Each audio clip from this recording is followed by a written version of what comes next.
Hello friends, पिछला topic हम लोगों ने स्टार्ट किया था। पिछला lecture anti infective agent. Anti infective agent में हम लोगों ने एंटी फंगल एजेंट पढ़ा था, जिसमें हम लोग डिटेल में कीटोकोनाजोल और फ्लूकोनाजोल को ये पढ़े थे। इन दोनों ड्रग्स को हम लोगों ने डिटेल में पढ़ा था। अब आज हम बात करेंगे नेक्स्ट टॉपिक का। वो क्या है? Urinary tract anti infective agent, जिसमें हम लोग ऑफ्लॉक्सासिन को डिटेल में पढ़ेंगे। तो स्टार्ट करते हैं urinary tract anti infective agent को। Urinary tract anti infective agent, ये टॉपिक समझने के लिए पहले इसको एंटी को यहाँ से रिमूव करो। यूरिनरी ट्रैक्ट इन्फेक्शन, अगर हम देखेंगे कि यूरिनरी ट्रैक्ट, पहले यूरिनरी ट्रैक्ट क्या है, यूरिनरी ट्रैक्ट इन्फेक्शन क्या है, और उसके बाद में जो ड्रग यूज़ होगा वो क्या होगा, urinary tract anti infective agent. Suppose ये हमारा क्या है, जिसमें दो किडनीज होती हैं, तो ये ब्लैडर होता है, यहाँ से यूरेथ्रा होता है। ये है हमारा यूरिनरी ट्रैक्ट। अब इस यूरिनरी ट्रैक्ट के अंदर इन्फेक्शन हो जाएगा, इसके किसी भी पार्ट में इन्फेक्शन हो जाएगा तो वो हो जाएगा यूरिनरी ट्रैक्ट इन्फेक्शन। पहला क्या है, ये यूरिनरी ट्रैक्ट है। यूरिनरी सिस्टम कहें या ट्रैक्ट कहें, दोनों बात राइट है। तो इस यूरिनरी सिस्टम में क्या होगा, इन्फेक्शन हो जाएगा, तो उसको क्या बोलेंगे, यूरिनरी ट्रैक्ट इन्फेक्शन कह देंगे उसको। उसके आगे क्या लगा देंगे, वर्ड इन्फेक्शन। अब जो ड्रग यूज़ होगा इस इन्फेक्शन को ट्रीट करने के लिए, यूरिनरी ट्रैक्ट इन्फेक्शन को यूज़ करने के लिए जो ड्रग यूज़ होगा उसको कह देंगे एंटी। उस ड्रग के लिए वर्ड क्या यूज़ करेंगे, एंटी वर्ड यूज़ करेंगे। तो अब समझिए, यूरिनरी ट्रैक्ट या urinary system anti infective agent, last में एजेंट आता है ड्रग का नाम। अब समझ में आ गया। ये हमारा क्या है, यूरिनरी सिस्टम है। इस यूरिनरी सिस्टम में क्या होगा, इन्फेक्शन हो जाएगा। तो इन्फेक्शन हो चुका है, उस इन्फेक्शन को ट्रीट करने के लिए जो ड्रग यूज़ होगा उस ड्रग के लिए हम लोग क्या यूज़ करते हैं, एंटी। जैसे मलेरिया के लिए एंटी मलेरिया, कैंसर के लिए एंटी कैंसर। तो ऐसे इस इन्फेक्शन के लिए, यूरिनरी ट्रैक्ट के इन्फेक्शन के लिए anti urinary tract infective agent. ठीक है, इस नाम से ये चैप्टर है, urinary tract anti infective agent. ठीक, अब यूरिनरी ट्रैक्ट में कौन कौन से पार्ट होते हैं? तो यूरिनरी ट्रैक्ट या यूरिनरी सिस्टम हमारा क्या क्या कंटेन करता है, उसके पास में ये दो किडनीज होती हैं, यूरेटर्स होते हैं, ब्लैडर होता है, यूरेथ्रा होता है। ये बेसिक स्ट्रक्चर है जो हम लोग 7, 8 से पढ़ते चले आते हैं, जिसमें क्या होता है, किडनीज है, यूरेटर्स है, ब्लैडर है एंड यूरेथ्रा है। अब इसके पास में 4 पार्ट है, जिसमें से ये 2 अपर पार्ट वाले, इसको हम कहते हैं अपर यूरिनरी ट्रैक्ट। इसको यूटी, अपर यूरिनरी ट्रैक्ट के नाम से हम इसको जानते हैं। ये नीचे का 2 है, जिसको हम lower urinary tract, LUT, lower urinary tract कहेंगे। नीचे यहाँ पे वही लिखा है same, the urinary tract are divided into 2 parts, upper urinary tract which contain kidneys and ureters, जिसमें क्या क्या है, किडनीज है एंड यूरेटस है। Lower urinary tract which contain bladder and urethra, lower में ब्लैडर एंड यूरेथ्रा आता है। तो अभी हम लोगों ने यूरिनरी सिस्टम को समझे। अब इस यूरिनरी सिस्टम में कहीं भी इन्फेक्शन हो जाएगा, इसके किसी भी पार्ट में, किडनीज में, यूरेटस में, ब्लैडर्स में, यूरेथ्रा में, तो हम कहेंगे यूरिनरी ट्रैक्ट इन्फेक्शन। ठीक है, क्या लिखा है next topic, urinary tract infection. It is an infection is urinary tract और रीनल सिस्टम। मतलब हमारे रीनल सिस्टम या यूरिनरी ट्रैक्ट में कौन कौन से पार्ट है, किडनीज में, यूरेटस में, ब्लैडर एंड यूरेथ्रा। तो इन 4 पार्ट्स में कहीं भी क्या हो गया, इन्फेक्शन हो गया, किसी बैक्टीरिया का अटैक हो गया कहीं पर, तो क्या कह देंगे, हम लोग कह देंगे उसको यूरिनरी ट्रैक्ट इन्फेक्शन। अब किस पार्ट में हो रहा है, उस जितने भी पार्ट है उसके लिए अलग अलग टर्म आए हैं। जैसे किडनीज के लिए अलग आएगा, यूरेटर के लिए अलग आएगा, एंड ब्लैडर्स के लिए अलग आएगा, यूरेथ्रा के लिए अलग आएगा। द इन्फ्लेमेशन और infection in kidneys due to bacterial growth are called pyelonephritis.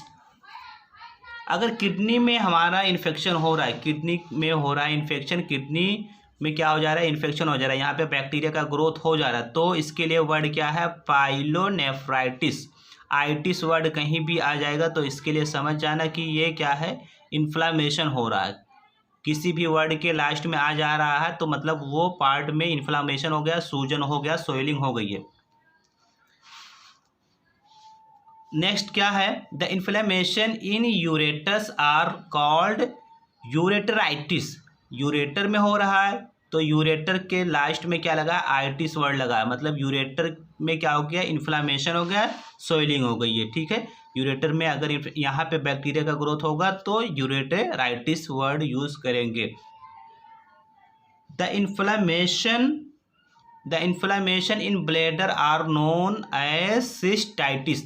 अगर ब्लैडर में, यूरिनरी ब्लैडर में इन्फ्लामेशन होता है, बैक्टीरिया का अटैक यहाँ पे होता है, तो इसको क्या बोलते हैं, सिस्टाइटिस वर्ड इसके लिए यूज़ किया गया है। फाइनली सेम ऐसे अगर the inflammation in urethra are known as urethritis. Urethra में अगर इन्फ्लामेशन हो जाता है तो यहाँ इसको क्या बोलते हैं, यूरेथ्राइटिस। ठीक है,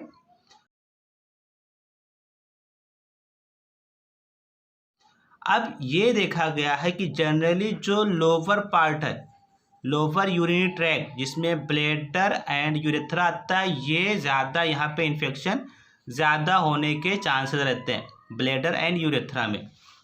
ठीक है, the lower urinary tract infections are most common, that is bladder and urethra. Bladder में एंड यूरेथ्रा में ज़्यादा होंगे। The urinary tract infection occur in both sexes but womens are greater risk than man. ये women में in compare to man ज़्यादा होता है। क्यों, उसका रीज़न क्या है, बिकॉज ये यूरिनरी सिस्टम है। ठीक है, तो होता क्या है, इतना तो दोनों में कॉमन होता है। अब फीमेल में यहीं पे जाकर के ये एंड हो जाता है, लेकिन मेल के केस में क्या होता है, पेनिस होता है, तो पेनिस है तो पेनिस में भी क्या है, यूरेथ्रा है, तो ये साइज़ क्या हो जाती है, यहाँ की ट्यूब एनलार्ज हो, थोड़ा क्या होती है, साइज़ में ज़्यादा होती है मेल के केस में। फीमेल के केस में यहीं तक का है। मेल के केस में पेनिस की वजह से क्या होगा, इसका यूरेथ्रा की साइज़ बढ़ जाती है, तो जिस वजह से क्या होता है, बैक्टीरिया अगर यहाँ पहले यहीं से तुरंत क्या होगा, अटैक कर देगा, अंदर जाएगा, तो यहाँ पे ब्लैडर को क्या करेगा, वो इन्फेक्शन पहुँचाएगा। बट अगर थोड़ी सी क्या है, ये ट्यूब ज़्यादा बड़ी है, तो अभी बैक्टीरिया यहाँ से यहाँ पहुँचने में टाइम लगेगा, जिस वजह से मेल में देखा गया है कि यूरिनरी ट्रैक्ट इन्फेक्शन के चांसेस, उसमें केसेस कम होते हैं इन कंपेयर टू फीमेल। ठीक है, समझ में आ गया होगा। Causative agent, most UTI is caused by bacteria but some are caused by fungi and rarely caused by the virus. तो यूटीआई जो इन्फेक्शन होता है वो सबसे ज़्यादा किसकी वजह से होता है, वो होता है बैक्टीरिया की वजह से। कभी कभी फंगी की वजह से होगा, एंड बहुत रेयरली देखा गया कि वायरस की वजह से होता है। 80% जो होता है सबसे ज़्यादा मोस्ट कॉमन है वो बैक्टीरिया। तो वो बैक्टीरिया का नाम क्या है, E coli bacteria. 80% of UTI is only cause by E coli bacteria. ठीक है, ये इसका पॉजिटिव एजेंट है। नेक्स्ट टॉपिक हम लोग देखेंगे सिम्टम्स। अब इसके सिम्टम्स क्या क्या है। An urgent need to urinate, वो पेशेंट को हमेशा ऐसा फील होगा कि उसको हमेशा यूरिन जाना है, वॉशरूम जाना है। ठीक है, नेक्स्ट इसमें क्या होगा, a burning feeling when urinate, उसको क्या होगी, जलन होगी। वो यूरिनरी ट्रैक्ट जो सिस्टम है उस एरिया में क्या होगा, उसको बर्निंग फील होगी। एंड उसके यूरिन में क्या होगा, क्लाउडी एंड ब्लड टिंग्ड यूरिन, उसका यूरिन कैसा रहेगा, हल्का सा उसमें क्या आते रहेंगे, ब्लड आते रहेंगे, जिसकी वजह से वो क्या होगा, ब्लडी यूरिन होगा। ठीक है। और किस केस में देखा गया है कि यूरिनरी ट्रैक इन्फेक्शन सबसे ज़्यादा होता है, तो डायबिटीज़ के केस में। Men have enlarge prostate gland, main के केस में क्या होता है, प्रोस्टेट ग्लैंड जो पेनिस के पास में होता है वो क्या होता है, एनलार्ज हो जाता है, उसके साइज में क्या होता है, थोड़ा सा इंक्रीज कर जाता है, तो इस केस में भी देखा गया है। वीमेन के केस में, women who have repeated physical intercourse were more prevalent UTI. तो फीमेल के केस में ये देखा गया है कि जो ऐसे फीमेल जो बार बार इंटरकोर्स करेंगे, इंटरकोर्स मीन्स सेक्स करेंगे, तो उस केस में भी यूटीआई इन्फेक्शन के चांसेस ज़्यादा हो जाते हैं। तो ये हो गए इसके सिम्टम्स। अब नेक्स्ट हम लोग देखेंगे इसके प्रिवेंशन, यूटीआई को कैसे प्रिवेंट कर सकते हैं। तो क्या करेंगे, सबसे ज़्यादा यूज़ करते हैं ड्रिंक मोर वाटर, ज़्यादा से ज़्यादा वाटर यूज़ करेंगे। Next, urinate when you feel अर्ज, जब भी लगेगा कि हाँ मुझे यूरिनल जाना चाहिए तो उसको क्या करना है, यूरिनल जाना है उसको, जब भी उसको यूरिन का फील होगा। नेक्स्ट क्या है, clean the genital area before and after physical intercourse, जब भी कोई मेल या फीमेल फिजिकल इंटरकोर्स करता है तो बिफोर एंड आफ्टर उसको क्या करना है, जेनिटल एरिया को क्लीन करना है। Genital area means sex organ जो होते हैं, तो उसको क्या करना है, क्लीन करना है। और अगर क्लीन नहीं रहेगा तो इन्फेक्शन के चांसेस ज़्यादा हो जाते हैं। नेक्स्ट प्रिवेंशन क्या है, avoid the use of diaphragm and spermicide. Diaphragm and स्पर्मिसाइड्स क्या होते हैं, डायफ्राम एंड स्पर्मिसाइड्स क्या होते हैं, ये कॉन्ट्रासेप्टिव्स होते हैं। कॉन्ट्रासेप्टिव्स यूज़ किया जाता है पॉपुलेशन को कम करने के लिए, तो ये कॉन्ट्रासेप्टिव्स स्पर्मिसाइड एंड डायफ्राम का यूज़ कम करेंगे, तो इसकी वजह से क्या होगा, इन्फेक्शन के चांसेस कम हो जाते हैं। नेक्स्ट हम क्या देखेंगे, इसमें ड्रग के बारे में देखेंगे। तो पहला इसका जो क्लासिफिकेशन है वो है क्विनोलोन डेरिवेटिव, जिसमें क्या क्या आएंगे, norfloxacin, ciprofloxacin, ofloxacin and moxifloxacin. दूसरा इसका क्लासिफिकेशन का दूसरा आता है सिंथेटिक, सिंथेटिक में क्या क्या आएंगे, सल्फोनामाइड्स आते हैं, नाइट्रोफ्यूरनटोइन आता है, कोट्रीमॉक्साजोल आता है एंड नेलिडिक्सिक एसिड आता है। थर्ड इसका क्या है, एंटीबायोटिक्स। एंटीबायोटिक्स में क्या होंगे, एम्पिसिलिन, स्ट्रेप्टोमाइसिन, कानामाइसिन, जेंटामाइसिन। तो ये इसके क्लासिफिकेशन हो गए। अब हम लोग एक स्ट्रक्चर इसमें डिटेल में करना है, वो क्या है, ऑफ्लॉक्सासिन। तो ऑफ्लॉक्सासिन को देखते हैं, ये है ऑफ्लॉक्सासिन का स्ट्रक्चर। स्ट्रक्चर थोड़ा सा बड़ा है और उससे कहीं बड़ा इसका क्या है, केमिकल नेम है, उससे कहीं कॉम्प्लिकेटेड इसका केमिकल नेम है। तो हम लेकिन फिर भी हम लोग को इसको समझना है और एक एक करके स्टेप बाय स्टेप समझेंगे तो सब समझ में आ जाएगा। इसमें क्या करेंगे, ये क्या है, क्विनोलोन डेरिवेटिव है। ये क्लासिफिकेशन में हम लोग क्या पढ़े हैं, क्विनोलोन डेरिवेटिव। तो ऑफ्लॉक्सासिन को क्विनोलोन डेरिवेटिव में रखा गया है। तो अब पहले हम लोग स्ट्रक्चर ड्रॉ करेंगे किसका, क्विनोलोन का। ऑफ्लॉक्सासिन, ये दो स्ट्रक्चर इसमें पहले मिलते हैं। इसमें जो बेसिक इसका ये सेंटर वाला स्ट्रक्चर है, इस सेंटर के स्ट्रक्चर में दो स्ट्रक्चर का कॉम्बिनेशन है। ठीक है, तो पहले हम उसको समझते हैं कि ये किससे मिलके बना है। ये स्ट्रक्चर जो बना है वो ऑक्सीन से बना है, ऑक्साइन, OXAZINE, ऑक्साइन से बना है। और किससे बना है, क्विनोलोन से बना है, क्विनोलोन और ऑक्साइन से मिलकर बना है। अब दोनों स्ट्रक्चर को हम लोग ड्रॉ करते हैं। तो सबसे पहले क्या करेंगे, ऑक्साइन का स्ट्रक्चर ड्रॉ करेंगे। ऑक्साइन का स्ट्रक्चर हम लोग ड्रॉ कर रहे हैं। ये एक 6 मेंबर रिंग है जिसमें एक नाइट्रोजन है और एक ऑक्सीजन होता है।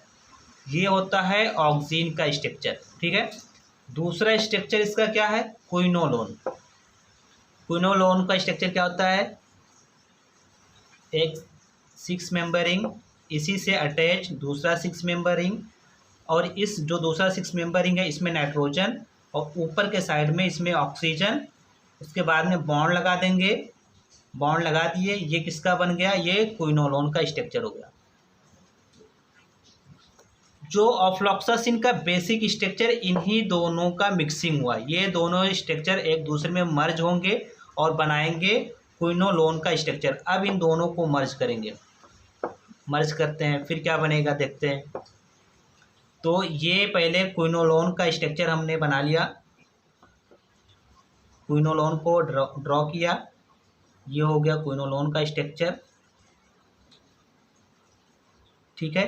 अब इसको ऑक्साइन को इसके नीचे रखेंगे, यहाँ पे रखेंगे, इस पार्ट पे रखेंगे। तो यहाँ से इसको उठाओ और इस पे यहाँ पे रखो, ठीक है। तो देखेंगे दोनों सेम दिख रहे हैं।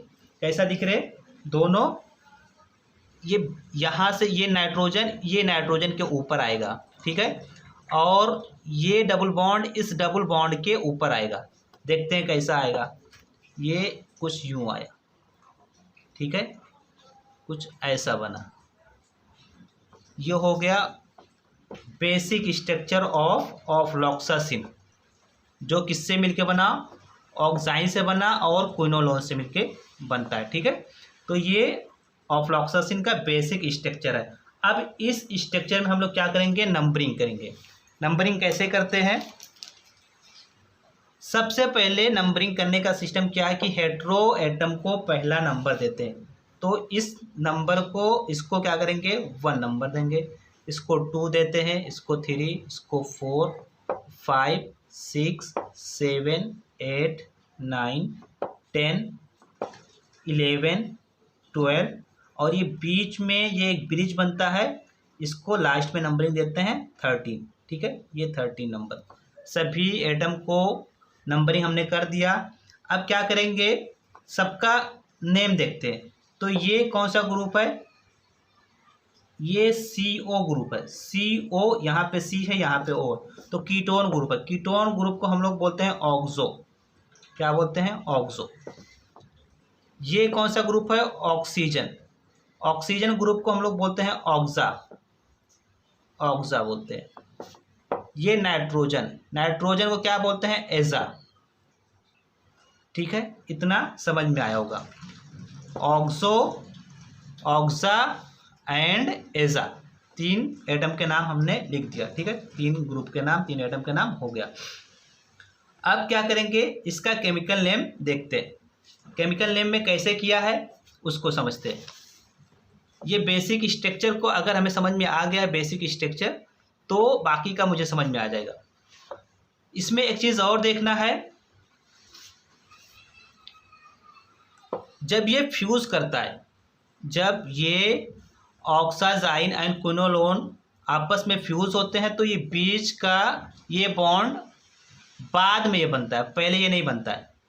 तो अभी इसको मुझे इग्नोर करके चलना कि ये बॉन्ड यहाँ पे नहीं है, ये बॉन्ड नहीं है। चलो थोड़ी देर के लिए मैं इसको मिटा देता हूँ, थोड़ी देर के लिए बॉन्ड हमने मिटा दिया। अब यहाँ पे मुझे कितना दिख रही है, 2 रिंग दिख रहा है। एक रिंग ये दिख रहा है मुझे, फर्स्ट रिंग, एंड ये सेकंड रिंग, ठीक है। इस 2 रिंग के अंदर एक ब्रिज हेड है, 9 एंड 1 के बीच में एक ब्रिज हेड है। ये एक बड़ी रिंग है जिसमें 1 2 3 4 5 6 7 8 9, 1 to 9 तक की ये बड़ी रिंग है, और उसके बाद में 9 to 12 ये क्या है, छोटी रिंग है। अब इसमें जब हम नंबरिंग करते हैं, इसमें तो ब्रिज हेड के कार्बन एटम को छोड़ देता है, मतलब मुझे जो भी यहाँ पे ब्रिज के सेंटर पे रहेगा इसको मुझे छोड़ के काउंटिंग करना है। मतलब 1 और 9 के बीच में जो ब्रिज है, इसके अलावा इस बड़ी रिंग में कितने एटम हैं, तो काउंट करते हैं, 1 2 3 4 5 6 7। इस रिंग में टोटल कितने हैं, 7 है, ठीक है। ब्रिज हेड को छोड़ो। इसमें भी देखेंगे, इसको छोड़ना है मुझे, तो 1 2 3 ये भी ब्रिज का पार्ट है, इसलिए इसको क्या करेंगे, इसको भी छोड़ेंगे। तो इसमें कितना आता है, 3, ठीक है। और बीच में एक है तो उसको भी ये 1, इतना समझ में आया। इधर 7 है, इधर 3 है, और बीच में एक है 13 पे, वो 1 हो गया, ठीक है। अब इसका केमिकल नेम, इसके केमिकल नेम पे आते हैं, कैसे कैसे देखते हैं। 7 फ्लोरो, 7 पोजीशन पे क्या लगा है इस ग्रुप में, यहाँ पे सेम नंबरिंग यहाँ पे कर देते हैं। पहले नंबरिंग कर दिया हमने, 1 2 3 4 5 6 7 8 9 10 11 12 एंड 13। 7 पे कौन सा ग्रुप लगा है? फ्लोरीन ग्रुप लगा है, ठीक है, तो इसलिए 7 फ्लोरो। 2 पे क्या लगा है? 2 पे मिथाइल ग्रुप लगा है, इसलिए 2 मिथाइल। उसके बाद में 6 पोजीशन पे, ये 6 पोजीशन पे और 6 के 4th पोजीशन पे 1 2 3 4 5 6, 6 के 4 पोजीशन पे वही लिखा है 6 एंड 4, तो मतलब 6 के 4 पोजीशन पे क्या लगा है? अगेन मिथाइल ग्रुप लगा है। 6, ये 6 एंड 6 के 4 पोजीशन पे इधर आएंगे तो मिथाइल ग्रुप लगा है, ठीक है। और ये किसका स्ट्रक्चर है? ये स्ट्रक्चर है पाइपेराजीन का, इसीलिए यहाँ पे लिखा है पाइपेराजीन। और इस पाइपेराजीन में 1 पोजीशन पे साइड चेन लगा, यहाँ से कनेक्ट हो रहा है, इसलिए 1 आइल लिखा है, 1YL, ठीक है। अब हम लोग क्या करेंगे? सेम वही 10 पोजीशन पे क्या लगा है? 10 पोजीशन पे ऑक्सो, देखो यहाँ पे लिखा हूँ, कीटोन ग्रुप है तो उसको ऑक्सो, ठीक है, इसलिए यहाँ पे क्या लिखा है? 10 ऑक्सो। 4 पे क्या लिखा हूँ? यहाँ पे ऑक्सा। 4 पे क्या है? ऑक्सा, इसीलिए यहाँ पे 4 ऑक्सा। एंड नाइट्रोजन के लिए क्या वर्ड यूज आया है? एजा, तो 1 पे क्या है? यहाँ पे 1 एजा। इतना समझ में आया? अब ये बॉन्ड बना दो, बॉन्ड बनाएंगे, लेकिन उससे पहले एक चीज़ और समझ लेते हैं। 7 कहाँ से आया है? 7 समझ में आया? ये जो बड़ी रिंग है, ये बड़ी रिंग में कितना है? ये ब्रिज हेड को छोड़ के 1 2 3 4 5 6 7, ये 7 लिखा है, इसलिए यहाँ पे 7। एंड इस छोटी रिंग में कितना है? 1 2 3, छोटी रिंग में 3 है, इसीलिए 3, ठीक है। उसके बाद में बीच में कितना है? ये एक सेंटर में, इसीलिए 1, ठीक है। बड़ी रिंग में कितना एटम? 7, छोटी रिंग में कितने एटम? 3, और सेंटर में 1, इसलिए ये 1 लिखा है, .1, ठीक है। अब हम लोग क्या करेंगे? ये बॉन्ड को कंप्लीट करो, पहले मिटाया था समझने के लिए, अब इसको कंप्लीट करेंगे, ठीक है। लो बॉन्ड यहाँ पे लगा दिया, पहले का जैसा डबल बॉन्ड यहाँ पे लगा दिया, डबल बॉन्ड लग गया। तो अब इसको क्या करेंगे? 5 एंड 13 के बीच में कितने एटम है? कोई एटम दिख रहा है यहाँ पे? 5 और 13 के बीच में कोई एटम नहीं है, इसलिए इसके केमिकल नेम में यहाँ पे 0 लिखा है, 0 लिखा है। और 0 पे पावर 13 एंड 5 एंड 13, मतलब 5 और 13 के बीच में कोई भी एटम नहीं है, ठीक है। 5 एंड 13 के बीच में कोई एटम नहीं। यहाँ तक का समझ में आया? इसके बाद में हम लोग देखेंगे क्या लिखा है केमिकल नेम में? ट्राइडेका। ट्राइडेका वर्ड कहाँ से आया? ट्राइडेका वर्ड आया, टोटल कितने एटम हैं काउंट करते हैं, टोटल कितने एटम है? 1 2 3 4 5 6 7 8 9 10 11 12 13, टोटल 13 एटम है। 13 नंबरिंग किया है, तो 13 के लिए try plus Deka, try means 3 and Deka means 10, 3 plus 10 कितना हो गया? 13, इसलिए वर्ड यहाँ पे क्या यूज हुआ है? ट्राइडेका। टोटल कितने एटम हैं? 13 है, इसलिए ट्राइडेका यहाँ पे लिखा है। अब हम लोग देखेंगे डबल बॉन्ड। डबल बॉन्ड कहाँ कहाँ पे है? तो डबल बॉन्ड को हम लोग लोवेस्ट जो नंबर होता है उसको काउंट करते हैं, जैसे 5 और 13 के बीच में है तो 5 का नंबर लिखेंगे, 6 और 7 के बीच में तो 6 को लिखेंगे, 8 और 9 के बीच में तो 8 को लिखेंगे, ठीक है। ऐसे 11 12 के बीच में है तो 11 को लिखेंगे। सेम ऐसे यहाँ पे क्या क्या लिखा है? 5 6 8 11, ठीक है। टेट्रा, टेट्रा मीन्स 4 बार, 4 टाइम। कितनी बार आया डबल बॉन्ड? एक 5 पे आ रहा है, एक 6 पे आ रहा है, एक 8 पे आ रहा है, एक 11 पे आ रहा है। कितनी बार आया? 4 बार आया, 4 बार आया। और क्या है? Double bond. डबल बॉन्ड के लिए वर्ड क्या यूज होता है? इन वर्ड यूज होता है, ठीक है। तो टेट्रा प्लस इन, टेट्रा इन हो गया 4, और ये, ठीक है। और 11 पोजीशन पे क्या लगा है? Carboxylic acid, COOH, carboxylic acid 11 पे लगा है। तो ये हो गया इसका केमिकल नेम। अगर नहीं समझ में आए फिर से एक बार 2 बार आप देखिए, 3 बार देखिए, केमिकल नेम समझ में आ जाएगा ये कैसे आया है। थोड़ा कॉम्प्लिकेटेड है बट इजी वे में मैंने एक्सप्लेन करने की कोशिश की है और आई एम श्योर कि ये समझ में आ जाएगा। नेक्स्ट टॉपिक आता है इसका फिजिकल प्रॉपर्टीज़। तो ये किस कलर का होता है? पेल येलो या ब्राइट येलो क्रिस्टलाइन पाउडर होता है।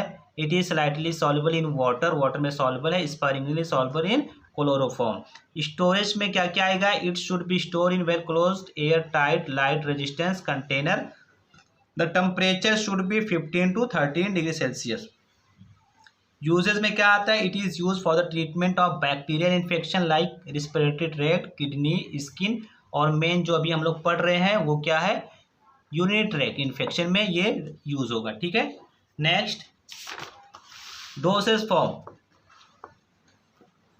ओरल टैबलेट फॉर्म में आता है 200 mg का, 300 mg का, 400 mg का। ठीक है। And it is also available in injection form, ये इंजेक्शन फॉर्म में भी अवेलेबल है। ठीक है। ब्रांड नेम में क्या आता है? फ्लॉक्सासिन। इस तरीके से हम लोगों ने कंप्लीट किया urinary tract anti infective agent. ठीक है। इसका नोट्स हमने अपलोड कर दिया, टेलीग्राम पे अवेलेबल है। हमारे चैनल पे जाएंगे वसीम फार्मा स्टडी पे, वहाँ पे सर्च करेंगे तो आपको मिलेगा। टेलीग्राम पे जा करके वसीम फार्मा स्टडी करें, सर्च करेंगे तो वहाँ पे आपको इसका नोट्स मिल जाएगा। ठीक है। आप वहाँ से जा करके डाउनलोड कर सकते हैं। पहले आप नोट्स को डाउनलोड कर लीजिए, उसके बाद में फिर अपने सामने नोट्स रख करके देखेंगे और साथ साथ वीडियो देखेंगे तो ज़्यादा समझ में आएगा। ठीक है। तो एक बार ऐसा करके ट्राई कीजिए, कैसा लग रहा है फिर मुझे कमेंट में लिखिए और अपने दोस्तों में शेयर कीजिए। Thank you so much for watching. Happy independence day in advance.